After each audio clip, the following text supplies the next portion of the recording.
Okay, good morning. तो अभी तक अपन लोगों ने क्या सीखा है? अभी तक अपन ने कंजर्वेटिव फोर्स क्या होते हैं ये सीखा है, और ये सब चीज़ें आप एचसीवी के चैप्टर 8 में बड़ी अच्छी तरह से दे रखी हैं। राइट, तो खासकर ये जो सेक्शन है आपका चैप्टर सेक्शन 8.4 ऑनवर्ड्स, राइट, तो उसमें बहुत सारी बातें दे रखी हैं जो एक दूसरे से इंटरलिंक्ड है, जो हम एग्जैक्टली हो सकता है सेम सीक्वेंस में ना पढ़ाएं। तो ये 8.4 से लेकर 8.10 तक की चीज़ें एक दूसरे में बिल्कुल मिक्सड अप है, तो उसको हम धीरे धीरे ले रहे होंगे आज। ठीक है, तो अल्टीमेट गोल हमारा है कि भाई हम लोग वर्क मैकेनिकल एनर्जी थ्योरम तक पहुँचे। ठीक है, तो इस वर्क मैकेनिकल एनर्जी थ्योरम तक पहुँचने के लिए हम एक एक स्टेप से चलेंगे। उस मैकेनिकल एनर्जी के दो पार्ट होते हैं, काइनेटिक एनर्जी, एक पोटेंशियल एनर्जी। पोटेंशियल एनर्जी सिर्फ कंजर्वेटिव फोर्सेस के लिए डिफाइन होती है, जो अपन ने ऑलरेडी सीख लिया।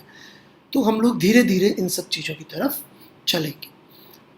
एक तो ये प्रोग्रेस होगी, जरा समझिएगा। एक प्रोग्रेस तो चलेगी एनर्जी की साइड में कि हमको एनर्जी की टर्म समझनी पड़ेगी। दूसरी प्रोग्रेस हमारी चल रही होगी इस पढ़ाई के दौरान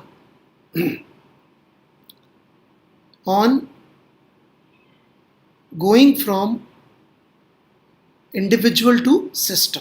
ठीक है, चूंकि इंडिविजुअल टू सिस्टम वाली जो हमारी जर्नी है, ये जर्नी यहाँ से लेकर रोटेशनल डायनामिक्स तक सब जगह पे रहेगी और ओवरऑल फिजिक्स में भी रहेगी।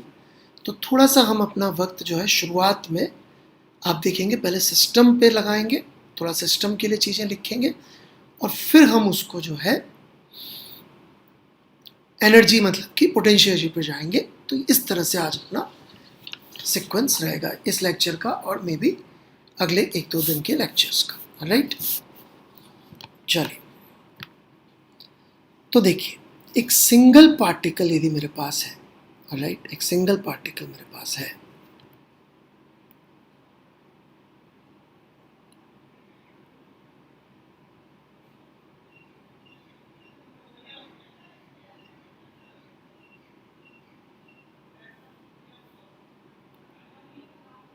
राइट, तो इस पार्टिकल के ऊपर कई सारे फोर्सेस लग रहे हो सकते हैं, F1, F2, F3, कई सारे फोर्सेस पे लग रहे हो सकते हैं। राइट, और हम लिख सकते हैं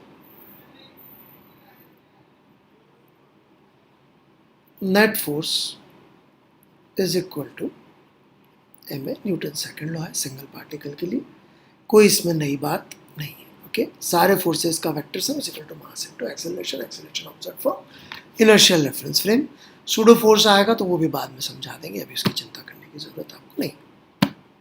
alright, so it is something like F1 plus F2 plus F3 plus dash dash dash dash, जितने भी फोर्सेस लग रहे हैं, Fn is equal to m v d v by t s. Acceleration को ऐसे भी लिख सकते हैं, it should not be a big problem. Right, अब यदि अपन ds वेक्टर से इसका डॉट प्रोडक्ट कर दे दोनों तरफ, right,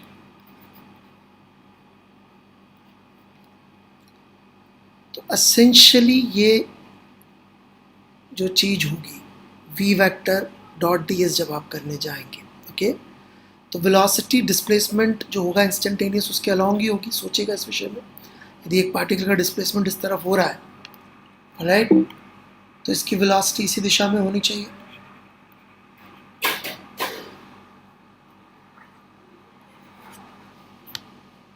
Hence, we get F1 dot ds plus F2 dot ds and so on.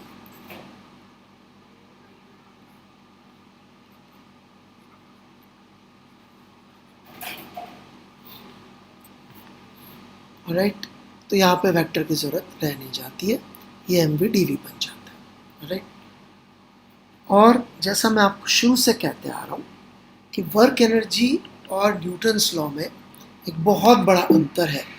Right, ये equation at a moment of time लिखी जाती है। राइट, और ये इक्वेशन लिख तो सकते हैं बट इसका कोई मीनिंग निकलेगा, because dot D S infinitesimal, इस तरफ भी infinitesimal. It is meaningful only when you write it between two states, एक इनिशियल स्टेट और एक final state. Right, so this would be total work done by all the forces acting on the particle.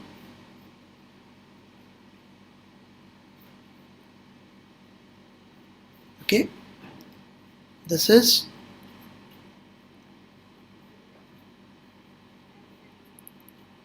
total work due to all the forces acting on the particle, और इस तरफ आ जाएगा m v d v का integral करेंगे तो half m v square. Right, so that would be final kinetic energy minus initial kinetic energy, as it would be simply half m v final square minus half m v initial square. Right, so for a particle, pay attention please, for a particle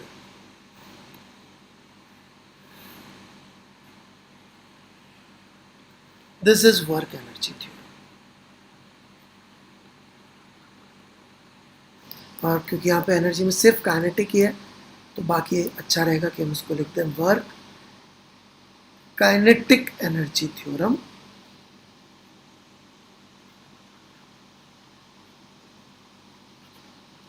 for a particle. For a particle मतलब कि एक single particle के लिए लिखी गई work energy theorem है।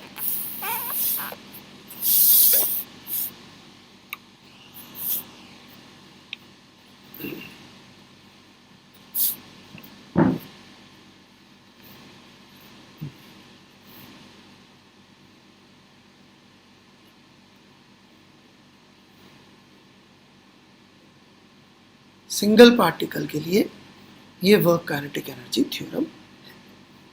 Final kinetic energy minus initial kinetic energy. Right, and work done total मतलब उस पर लग रहे सारे forces. This work must include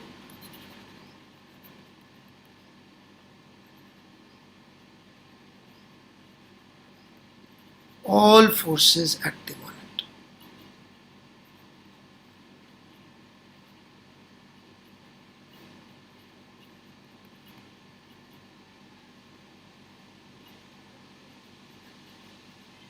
Particle.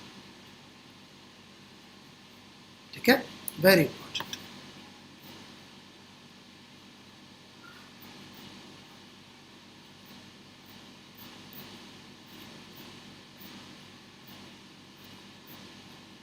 ठीक है, तो ये इतनी सी बात है फिलहाल समझने लायक। नेक्स्ट, इसकी एप्लीकेशन आप बोले तो मैं ले भी लूँगा but it is not very useful. Okay, क्यों यूजफुल नहीं है? बिकॉज हमको सब कुछ वो करना पड़ रहा होगा जो हम आज तक करते आए। राइट, फिर भी एक मैं आपको लेके दिखा देता हूँ इसकी एप्लीकेशन थोड़ा सा सिंपल करने के लिए।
लेट्स से ये अपन ने एक ब्लॉक को एक्स कंप्रेस करा और छोड़ा रेस्ट से, ठीक है, छोड़ा, कंप्रेस्ड है, के स्प्रिंग कांस्टेंट है, छोड़ा और ये भाग रहा है, स्प्रिंग से बांध रखा है, राइट, नेचुरल लेंथ से। तो जब ये नेचुरल लेंथ पे पहुंचेगा उस समय इसकी वेलोसिटी क्या होगी, this is the question, right.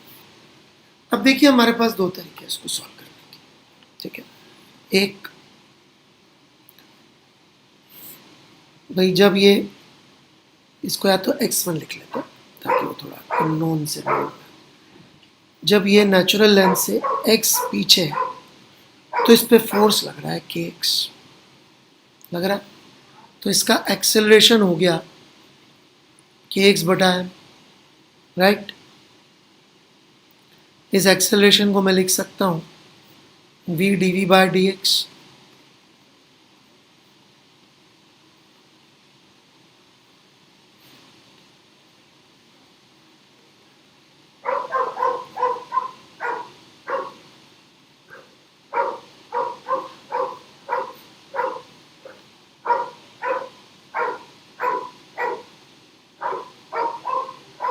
और इसको इंटीग्रेट कर लीजिए, initial velocity 0, final velocity v, initial value of x x1, final value 0।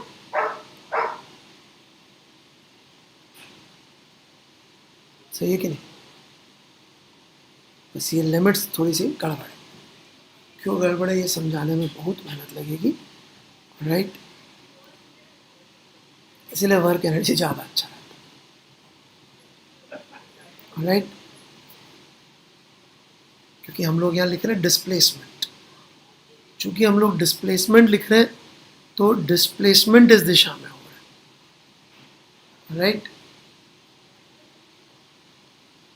और डिस्प्लेसमेंट बढ़ने से एक्चुअली एक्स कम हो रहा है, मेरी बात समझिएगा, राइट। ये जो dx है ना, ये पता नहीं कितना समझ में आएगा, मैं इसीलिए वो वीडियो प्रेफर करता हूँ क्योंकि उसके अंदर ऐसी चीज़ें बड़ा क्लियर कट चलती रहती है यहाँ पे, क्योंकि स्टूडेंट सामने नहीं होते कई बार, तो वो फेशियल एक्सप्रेशंस नहीं होते, इसलिए मैंने डिफ़िकल्ट चैप्टर के लिए वीडियो का जुगाड़ किया था, राइट, क्योंकि वो एटलीस्ट फेशियल एक्सप्रेशन के बेसिस पे समझा सकते हैं। देखिए ये इस तरफ जा रहा है तो एक्चुअली x की वैल्यू कम हो रही है, तो this would be minus dx, और यहाँ पर जो dx लिखा था ये एक्चुअली ds होना चाहिए था, राइट। मैं दोनों लेक्चर डाल दूंगा, आप वो भी देख लीजिएगा, उसमें थोड़ी सीक्वेंस अलग होगी इससे, right,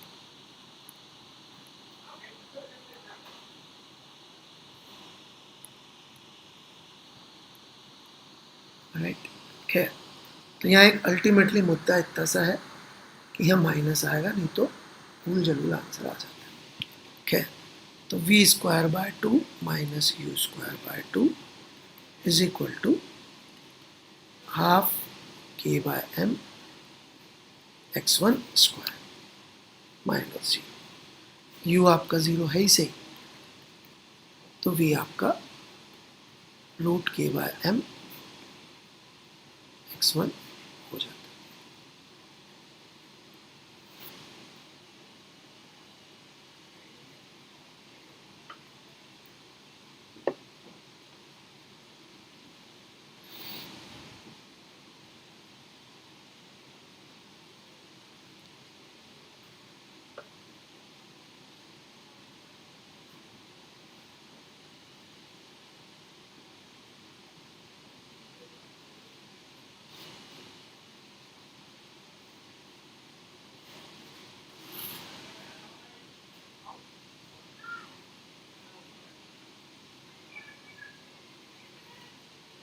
So this is velocity root k x1 by m। इसको हम वर्क एनर्जी थ्योरम से भी निकाल सकते थे, कैसे देखिएगा, वर्क एनर्जी थ्योरम से कैसे आएगा सेम क्वेश्चन। भाई ये फोर्स लग रहा है इस तरफ, इस डायरेक्शन में डिस्प्लेसमेंट हो रहा, तो ये वर्क कर रहा है के एक्स डी एस, इसको इंटीग्रेट कर लीजिए, right.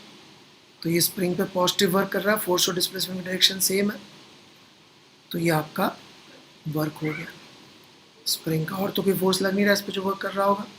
So this is half kx1 square. वहाँ अलग है डिस्प्लेसमेंट का मीनिंग, यहाँ अलग है, राइट, क्योंकि यहाँ पर हमने डॉट प्रोडक्ट करके ऑलरेडी उसको इस डायरेक्शन में कर लिया, तो ये ds इज dx। और चेंज इन काइनेटिक एनर्जी के बराबर कर दीजिए सीधा सा। चेंज इन काइनेटिक एनर्जी कितनी हो गई, half m v1 square minus 0 या v स्क्वायर v1 v2 लिखे,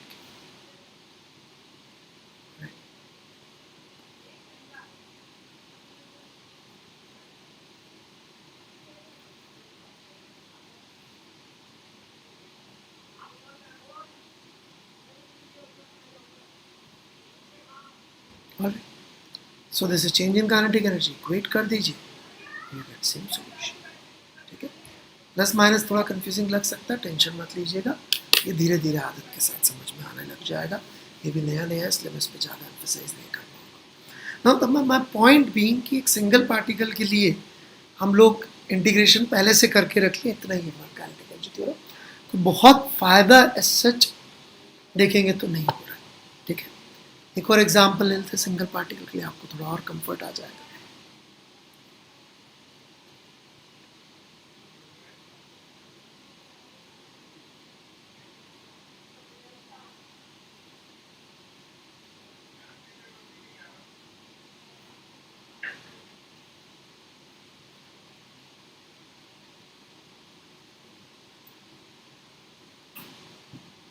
कि भाई h हाइट से थीटा एंगल पे ये प्रोजेक्टाइल फेंका, ठीक है, तो ज़मीन पे पहुंचेगा तब इसकी स्पीड कितनी होगी, बस यही पूछ रहे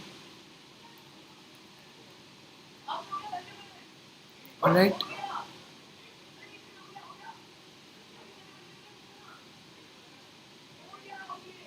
बिकॉज फाइनल काइनेटिक एनर्जी यदि आप डेल्टा के ही देखेंगे तो क्या आएगी,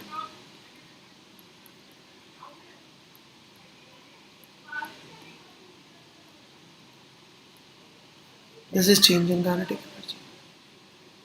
अब वर्क देखना है हमें,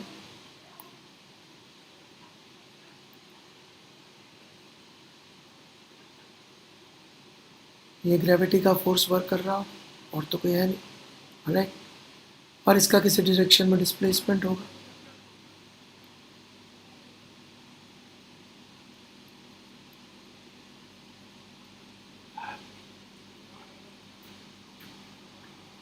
राइट, ऐसे अलग अलग एंगल पे जा रहा है। तो यदि आप देखेंगे ग्रेविटी का वर्क, राइट, यहाँ से यहाँ तक जाने में, तो वर्क वुड बी, यदि मैं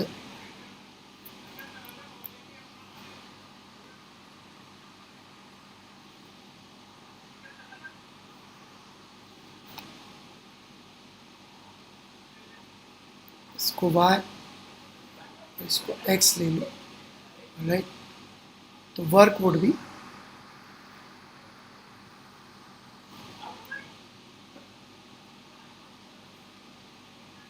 mg माइनस जे कैप डॉट डिस्प्लेसमेंट का इंटीग्रेशन करना होगा। अब देखिए ds वेक्टर का जब आप जे कैप के साथ करेंगे तो बेसिकली dy बचेगा बस, so this will become minus mg भी इंटीग्रल से बाहर आ जाएगा, और ds वेक्टर का dot product with J cap, right, means dy। नहीं समझ में आया तो यूँ समझ लें कि बेसिकली आपका ds वेक्टर क्या है,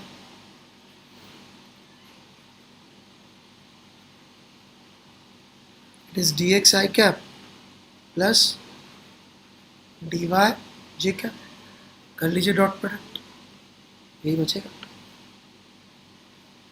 और y में चेंज देखें, राइट, तो 0 से माइनस h पे गया ये, hence